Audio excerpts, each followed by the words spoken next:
চলে যাব অনেক দূরে, আর হব না কারো পথে কাটা। বাবা তে ভালোই তো পারিস অন্যকে খুশি করতে। হঠাৎ জিনের কথা শুনে তে অনেক বেশি চমকে যায়। তখনই জিন তের ঘরে প্রবেশ করে। জাংকুককে তড়িঘড়ি করে এই ঘরে আসতে দেখে জিনও জাংকুকের পেছন পেছন এসেছিল এবং দরজার আড়াল থেকে সমস্ত কথাই শুনেছে। আন্টি, আপনি এখানে? হ্যাঁ, আমি তে। দুর্ভাগ্যবশত আমি সব কথাই তো শুনে ফেলেছি। যদিও জিমিনের সাথে আমি জাংকুকের বিয়েটা কখনোই হতে দিতাম না। আর এত কিছু জানার পর এখন তো প্রশ্নই ওঠে না।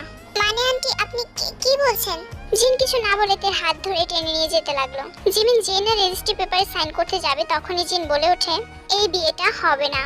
মা, এগুলো তুমি কি বলছো? হ্যাঁ, শাট আপ জাংকুক, আমি তোর কাছ থেকে এটা আশা করিনি। জিমিনের মতো একটা মেয়ের জন্য তুই কি করে নিজে বিয়ে করা বউকে ডিভোর্স দিতে পারিস? তার উপর তখন যখন সে তোর বাচ্চার মা হতে চলেছে।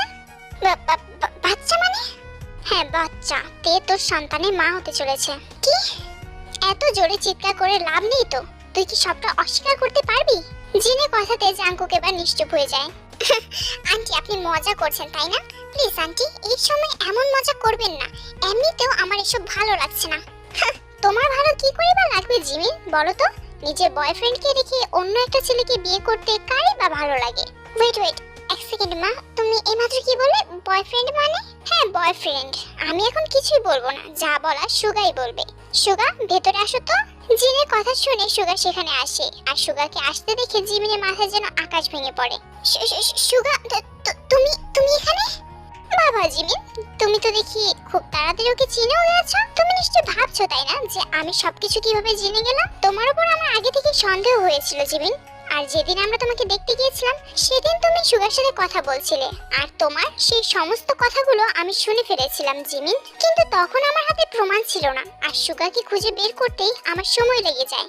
তাই তোমার এই নাটকটা তুমি বিয়ে পর্যন্ত পৌঁছাতে পেরেছো। জিনের কথাগুলো শুনে জাংকুক জিমিনের হাত চেপে ধরে বলল, মা এসব কি বলছে জিমিন? তুমি কেন কিছু বলছো না? তখনই সুগা জিমিনের উপর থেকে জাংকুকের হাতটা সরিয়ে দিয়ে বলল, দয়া করে আমার চোখের সামনে জিমিনকে টাচ করবেন না মিস্টার জিয়ন। ও যা কিছু করেছে সবকিছু শাস্তি ওকে আমি দেব। জিমিন, তুমি এক্ষুনি সব সত্যিটা সবাইকে বলবে। কি কি কি কি বলবো আমি?